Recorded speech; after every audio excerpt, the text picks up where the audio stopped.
Basic computer প্রশিক্ষণ কর্মশালায় আজকের পর্বে থাকতেছে কিভাবে পেন ড্রাইভের মধ্যে আপনি ডাটা শেয়ার করবেন, কোনো ফাইল ট্রান্সফার করবেন। পেন ড্রাইভ থেকে একটা ফাইল কম্পিউটারের মধ্যে নেবেন, কম্পিউটার থেকে একটা ফাইল পেন ড্রাইভের মধ্যে নেবেন।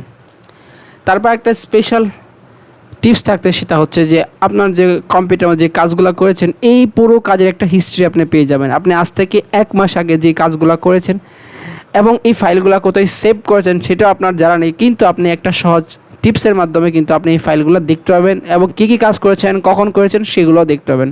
সো প্রথমে আমি আমার যে এখানে যে কম্পিউটার আইকনটা দেখতে পাচ্ছেন, দিস পিসি। সো আপনার এখানে কম্পিউটার লেখা থাকতে পারে, আপনি এটাতে 2টা ক্লিক করে দেবেন। সো 2টা ক্লিক করার পর আমাদের আগের পরে কিন্তু আমরা এই ড্রাইভ সঙ্গে কথা বলেছি। আপনি যদি আগের পর্বটা না দেখে থাকেন তাহলে অবশ্যই আগের পর্বটা দেখে নেবেন। সো এখানে আপনি দেখতে পাচ্ছেন সি ড্রাইভ, তারপর হচ্ছে ডি ড্রাইভ, তারপর হচ্ছে ই ড্রাইভ। আরেকটা দেখতে পাচ্ছেন এটা হচ্ছে ডিভিডি ড্রাইভ। এখানে কিন্তু যদি আপনি কম্পিউটারের মধ্যে ডিভিডি প্রবেশ করেন তাহলে এই ড্রাইভটা কিন্তু আপনি এখানে কিছু একটা দেখতে পাবেন, কিন্তু এটা কিন্তু ব্ল্যাঙ্ক রয়েছে। এখন আমি যদি আমার কম্পিউটারের মধ্যে এরকম কম্পিউটার যে আমার ইউএসবি পোর্ট রয়েছে, এই পোর্টের মধ্যে আমি আমার পেন ড্রাইভটা প্রবেশ করাই, তাহলে আপনি দেখতে পাবেন যে একটা নোটিফিকেশান চলে আসছে। সো আমার যে পেন ড্রাইভটা ছিল এই পেন ড্রাইভটা কিন্তু এখন কম্পিউটারে প্রবেশ করছে, এইখানে একটা নোটিফিকেশান দেখতে পাচ্ছেন। আপনি চাইলে আপনার যে পেন ড্রাইভ রয়েছে এই পেন ড্রাইভের যে নামটা রয়েছে সেই নামটা কিন্তু আপনি চেঞ্জ করতে পারেন। সো জাস্ট এই পেন ড্রাইভের মধ্যে একটা ক্লিক করবেন, ক্লিক করার পর আপনি মাউসের রাইট বাটনে ক্লিক করে দেবেন। ক্লিক করে দেওয়ার পর আপনি এখানে দেখতে পাচ্ছেন রিনেম। সো এখানে আপনি চাইলে এখন যে নামটা আপনার দরকার সেই নামটা আপনি কিন্তু এখান থেকে দিতে পারেন। সো জাস্ট আমি এখান থেকে আমার নামটা দিয়ে বাহিরে আমি একটা ক্লিক করে দিব। সো দেখতে পাচ্ছেন পেন ড্রাইভের মধ্যে কিন্তু আমাদের যে নামটা রয়েছে সেই নামটা কিন্তু চেঞ্জ হয়ে গিয়েছে। ওকে, সো এই পেন ড্রাইভটা দেখতে পাচ্ছেন এটা কিন্তু আমার কম্পিউটারের মধ্যে, আমার যে কম্পিউটার রয়েছে সেই কম্পিউটারের মধ্যে কিন্তু এই পেন ড্রাইভটা চলে আসছে। সো আমি এখন যদি আমার কম্পিউটারের পোর্ট থেকে যদি পেন ড্রাইভটাকে খুলে ফেলি, সো আপনি দেখবেন এটা কিন্তু এখান থেকে রিমুভ হয়ে যাবে। সো আমি এখন এটাকে খুলতেছি। সো এখন আমি এটাকে খুলে ফেললাম। সো দেখতে পাচ্ছেন এই আমার যে পেন ড্রাইভটা ছিল সেই পেন ড্রাইভটা কিন্তু এখানে রিমুভ হয়ে গিয়েছে। সো পেন ড্রাইভ যখন আপনি প্রবেশ করাবেন, সো আপনি কম্পিউটারের মধ্যে গেলে কিন্তু আপনি বুঝতে পারবেন যে আপনার পেন ড্রাইভটা কম্পিউটারের মধ্যে সাথে সংযুক্ত হয়েছে। সো আমি আবার আমার পেন ড্রাইভটাকে আমি কম্পিউটারে প্রবেশ করলাম, করার পর দেখতে পাচ্ছেন এখন কিন্তু আমার পেন ড্রাইভটা কিন্তু এখানে চলে আসছে। সো এখন আমি কিছু ফাইল কম্পিউটার থেকে পেন ড্রাইভে নেব এবং পেন ড্রাইভ থেকে কম্পিউটার নেব। সো ধরুন আমার যেখানে ডি ড্রাইভ রয়েছে এই ডি ড্রাইভের মধ্যে আমি 2টা ক্লিক করে দেব। সো 2টা ক্লিক করে দেওয়ার পর এখানে আপনি দেখতে পাচ্ছেন অনেকগুলো ফাইল এবং এরকম ভিডিও চলে আসছে। সো এটা এরকম ছোটো করে আছে, আমি যদি এটা একটু বড় করে দেখতে চাই, সো আপনি এখানে এই কোণার মধ্যে এখানে দেখতে পাচ্ছেন display item by using large, আপনি এখানে একটা ক্লিক করে দেবেন। সো দেখতে পাচ্ছেন এটা কিন্তু একটু বড় হয়ে গেছে। ওকে, সো আমি দীপ্ত আইটি একাডেমি এই ফোল্ডারটাকে আমি পেন ড্রাইভের মধ্যে নিব। সো পেন ড্রাইভের মধ্যে আপনি এই ফোল্ডারটাকে দুইভাবে নিতে পারেন। একটা হচ্ছে আপনি ফোল্ডারের মধ্যে একটা ক্লিক করবেন, ক্লিক করার পর মাউসের রাইট বাটনে ক্লিক করবেন। ক্লিক করার পর আপনি এখানে দেখতে পাচ্ছেন কাট কপি, এই 2টা অপশান। কাট করে নিলে কী হচ্ছে আপনার কম্পিউটার থেকে ফোল্ডারটা একেবারেই চলে যাবে, আপনি যেখানে গিয়ে পেস্ট করবেন শুধুমাত্র ওইখানে থাকবে। আর যদি আপনি কপি করে নেন তাহলে আপনার কম্পিউটারের মধ্যেও কিন্তু এই ফোল্ডারটা থাকবে এবং আপনি যে পেন ড্রাইভের মধ্যে নিচ্ছেন সেই পেন ড্রাইভের মধ্যে কিন্তু এই ফোল্ডারটা থাকবে। সো আমরা এখান থেকে এটাকে কপি করব। কপি করার পর আমরা এখানে দেখতে পাচ্ছেন, এখানে যদি আমি এটাকে নিচে নামাই, সো যে দীপ্ত জি, এই যে জি ড্রাইভটা, এই ড্রাইভটা কিন্তু আমাদের পেন ড্রাইভ। সো এখানে আমরা একটা ক্লিক করে দেবো। ওকে, সো ক্লিক করার পর আমরা কিন্তু পেন ড্রাইভের মধ্যে চলে আসছি। জাস্ট আমরা পেন ড্রাইভের মধ্যে এসে আমরা মাউসের রাইট বাটনে ক্লিক করব। ক্লিক করার পর আমরা এখানে দেখতে পাচ্ছেন যে পেস্ট লেখা রয়েছে, আমরা এই পেস্টে ক্লিক করে দেব। ওকে, সো পেস্টে ক্লিক করে দেওয়ার পর আপনি দেখতে পাচ্ছেন এটা কিন্তু 99% হয়ে গেছে। অল্প একটু সময় লাগবে, অল্প সময়ের মধ্যে কিন্তু আপনার ফাইলটা আপনার পেন ড্রাইভের মধ্যে চলে যাবে, কম্পিউটার থেকে পেন ড্রাইভের মধ্যে চলে যাবে।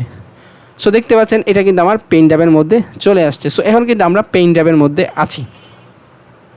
সো এভাবে একটা ফাইলকে আপনি পেন ড্রাইভের মধ্যে নিতে পারেন। সো আমি আবার এখান থেকে আমি যে ডি ড্রাইভে গেলাম। সো আমি আপনাকে বলেছিলাম যে 2টা প্রসেসে একটা ফাইলকে পেন ড্রাইভের মধ্যে নেওয়া যায়। সো আমরা প্রথমে নিয়েছিলাম হচ্ছে যে এটাকে কপি করে নিয়েছিলাম। সো এখন আমরা এখানে যে সিবি ওয়ার্ল্ড এই ফাইলটাকে আমরা একটা ক্লিক করব। এই ফোল্ডারটাকে ক্লিক করার পর আমরা মাউসের রাইট বাটনে ক্লিক করব। ক্লিক করার পর আপনি এখানে দেখতে পাচ্ছেন সেন্ড টু, এখানে সেন্ড টুতে আপনি মাউস পয়েন্টার রাখবেন, রাখার পরে আস্তে করে নিচে যাবেন। সো নিচে যাওয়ার পর দেখতে পাচ্ছেন এখানে দীপ্ত জি, এই যেটা আমাদের পেন ড্রাইভ রয়েছে। সো আমরা এখানে ক্লিক করে দিব। ওকে, সো ক্লিক করে দেওয়ার পর দেখতে পাচ্ছেন এটা কিন্তু এখানে চলে আসবে।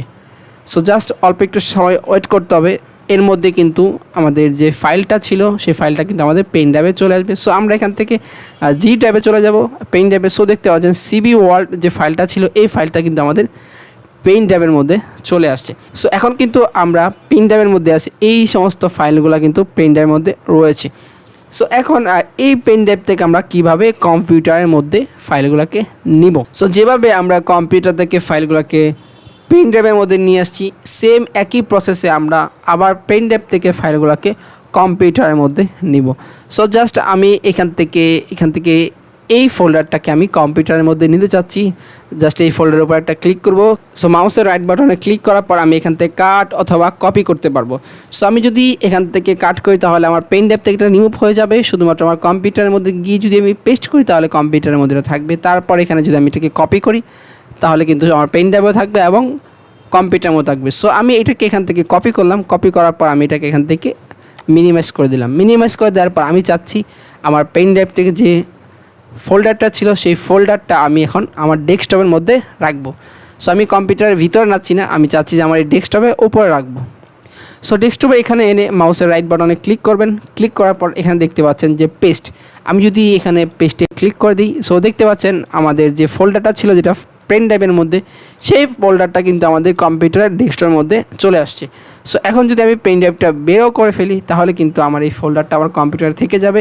আমি আমার পেন ড্রাইভ থেকে কিন্তু এই ফোল্ডারটাকে কপি করে নিয়েছিলাম, যার জন্য এই ফোল্ডারটা পেন ড্রাইভের মধ্যে রয়েছে এবং আমার কম্পিউটারের মধ্যেও কিন্তু চলে আসছে। আশা করি নতুন ভাইয়েরা যারা কম্পিউটার বেসিক ক্লাসগুলো দেখতেছেন এবং বেসিক কাজগুলো দেখে আপনারা শিখতেছেন, আপনারা আশা করি আপনাদের কাছে ভিডিওটা অবশ্যই ভালো লেগেছে, আপনারা অবশ্যই নতুন নতুন কিছু শিখতে পারতেছেন। অলরাইট, তারপরে আমরা আরেকটা গুরুত্বপূর্ণ জিনিস শিখবো, সেটা হচ্ছে task view. So task view জিনিসটা কি, আমরা নতুন যারা আছি তারা অনেকেই বুঝি না। সো আমরা গত এক মাসে যে কাজগুলো করেছিলাম কম্পিউটারের মধ্যে, প্রত্যেকটা কাজের একটা হিস্ট্রি কিন্তু কম্পিউটার রয়ে গেছে। সো আমি একটা ওয়ার্ড ফাইল বের করে যখন কাজটা করেছিলাম, এটাকে আমি কোথাও সেভ করেছি সেটা আমার মনে নেই। সো এখন আমার শুধু ডেটটা মনে আছে যে আমি ওই দিনই কাজটা করেছিলাম। সো এখন আমি টাস্ক ভিউর মাধ্যমে কিন্তু এই কাজগুলোকে ফিরে পেতে পারি। সো আপনি এখানে যে টাস্ক বার রয়েছে, যেখানে আমার মাউস পয়েন্টারটা এরকম মুভ করতেছে, আপনি এখানে দেখতে পাচ্ছেন এই যে সার্চ, উইন্ডোজের পরে যে সার্চ আইকন, সার্চের পর এখানে দেখতে পাচ্ছেন যে টাস্ক ভিউ। আপনি যদি এই টাস্ক ভিউতে একটা ক্লিক করে দেন, ক্লিক করে দেওয়ার পর আপনি এখানে অসংখ্য অপশান দেখতে পাচ্ছেন। সো এখানে একটা সার্চ দেখতে পাচ্ছেন, তারপর এখানে দেখতে পাচ্ছেন যে ফেব্রুয়ারির 21। সো আজকে হচ্ছে মার্চের 23 তারিখ, আপনি ফেব্রুয়ারি 21 পর্যন্ত মানে গত এক মাসে যতগুলা কাজ করেছেন প্রত্যেকটা কাজ আপনি এখানে দেখতে পাবেন। কীভাবে এখন এই কাজগুলোকে বের করবেন, জাস্ট আপনি মাউসের যে একটা চাকা রয়েছে সেই চাকাটা ঘোরাবেন। সো দেখেন আমি যখন চাকাটা ঘোরাচ্ছি, সো এখানে দেখতে পাচ্ছেন এটা হচ্ছে মার্চের 18 তারিখে আমি 12টা ফাইলের উপরে কাজ করেছিলাম। দেখেন এখানে দেখতে পাচ্ছেন সি অল 12 অ্যাক্টিভিটিস। সো এখানে যদি আমি এখানে ক্লিক করে দিই, করার পর এই কাজগুলো কিন্তু আমি শুধুমাত্র 18 মার্চ আমি এই কাজগুলো করেছিলাম। সো কখন করেছিলাম টাইমটা আপনি এখানে দেখতে পাচ্ছেন। আমি এই পিকচারগুলো ওপেন করেছিলাম হচ্ছে 11টা PM। তারপর এখানে দেখতে পাচ্ছেন 3টা PM আমি পিকচারগুলো ওপেন করেছিলাম। সো তারপরে 2টা PM এই কাজগুলো করেছিলাম। সো এখানে যতগুলো কাজ করেছিলাম 18 মার্চে সেই কাজগুলো কিন্তু আমরা এখানে দেখতে পাচ্ছি। সো তারপরে আমরা আবার ব্যাকে যাবো, আমাদের আগে জায়গায় কী হবো, সো আমরা আগের জায়গায় যাবো হচ্ছে সি অনলি টপ অ্যাক্টিভিটিস, আমরা এখানে ক্লিক দিব। ওকে, সো ক্লিক করে দেওয়ার পর এখানে দেখতে যে 17 মার্চে আমি 11টা অ্যাক্টিভিটিস ছিল। তারপরে আপনি যদি এখানে 16 মার্চ এখানে আমি ওয়ার্ড ফাইলগুলো ওপেন করেছিলাম, বিভিন্ন ওয়ার্ড ফাইল, সেই ওয়ার্ড ফাইলগুলো কিন্তু এখানে রয়েছে। সো এখানে দেখতে পাচ্ছেন ওয়েব ব্রাউজিং জেপিজি, তারপর একটা ওয়ার্ড ফাইল দেখতে পাচ্ছেন মাইক্রোসফট ওয়ার্ড 2016। আমি যদি এই ফাইলের মধ্যে একটা ক্লিক করে দিই তাহলে এই ফাইলটা কোথায় ছিল সেটা কিন্তু আমার দেখার প্রয়োজন নেই, এই ফাইলটা কিন্তু এখন আমার সামনে ওপেন হয়ে যাবে। গত এক মাসের মধ্যে যতগুলো কাজ করেছি সবগুলো কাজের হিস্ট্রি কিন্তু আপনি এখানে পেয়ে যাবেন। সো এটা কিন্তু অবশ্যই নতুন ইউজার যারা আছে, ইভেন অনেক পুরাতন ইউজাররা কিন্তু এই কাজটা জানে না। সো আপনারা অবশ্যই এটা বাসায় প্র্যাকটিস করেন, ইনশাল্লাহ আপনার কাজগুলোকে খুব সহজ হয়ে যাবে। সো আমি কিন্তু এই ওয়ার্ড ফাইলের উপরে কিন্তু কাজ করেছিলাম, এটা হচ্ছে 12 তারিখে মার্চের। সো এখন আমি এই ফাইলটা কিন্তু এখানে পেয়ে গেছি। সো এটাকে আমি এখান থেকে ক্লোজ করে দিলাম। ক্লোজ করে দেওয়ার পর আমি এখান থেকে আবার টাস্ক ভিউ যাব। টাস্ক ভিউ যাওয়ার পর এখান থেকে আমি যদি আরও নিচে যাই, সো নিচে গেলে আপনি দেখতে পাবেন এটা হচ্ছে 12 মার্চের কাজ, তারপর দেখতে পাচ্ছেন 8 মার্চ। সো এইভাবে আপনার গত এক মাসে যতগুলো কাজ করেছেন, কোনো ফাইল, ফোল্ডার, কোনো ওয়ার্ড ফাইল, PDF, যেই কোনো কাজ করেছেন প্রত্যেকটা কাজের হিস্ট্রি কিন্তু আপনি এখানে পেয়ে যাবেন। সো জাস্ট খালি একটা ক্লিক করবেন তাহলে কিন্তু আপনার ওই কাজগুলো ওপেন হয়ে যাবে। সো এখানে একটা সার্চ দেখতে পাচ্ছেন, এই সার্চ আইকনের মধ্যে একটা ক্লিক করে দেব। ক্লিক করে দেওয়ার পর আপনার যদি এক মাসের মধ্যে কাজ করেছেন এরকম কোনো একটা ফাইল, ফোল্ডারের নাম মনে থাকে, জাস্ট খালি আপনি এখানে নাম লিখবেন। সো আমি এখান থেকে লিখলাম। সো কি এম দিয়ে আমি যে কাজগুলো করেছিলাম। সো দেখতে পাচ্ছেন এম রিলেটেড যতগুলো এখানে কাজ রয়েছে, এখানে দেখতে পাচ্ছেন যে মার্চের মধ্যে এটা হচ্ছে একটা পিকচার রয়েছে এম এর মধ্যে, এম এর দিয়ে, তারপর আছেন যে এম দিয়ে। সো এম ওয়ার্ড দিয়ে যতগুলা ফাইল ফোল্ডার থাকবে প্রত্যেকটা কিন্তু আপনার সামনে চলে আসবে। সো এটা কিন্তু অবশ্যই আপনাদের খুবই কাজে দিবে, আপনার যদি বাসায় তাহলে ইনশাল্লাহ আপনি এই কাজগুলো খুব সহজে করতে পারেন।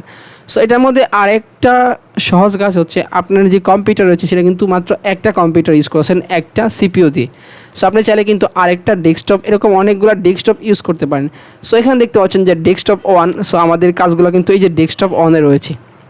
সো আমরা এখান থেকে এরকম যে কাজগুলো করবো এটা ডেস্কটপ অনের মধ্যে থাকবে। তারপরে যদি আমরা এখান থেকে টাস্ক ভিউতে ক্লিক করি, ক্লিক করার পর ডেস্কটপ টুতে ক্লিক করি, দেখতে পাচ্ছেন ডেস্কটপ টুটা কিন্তু পুরোটাই খালি।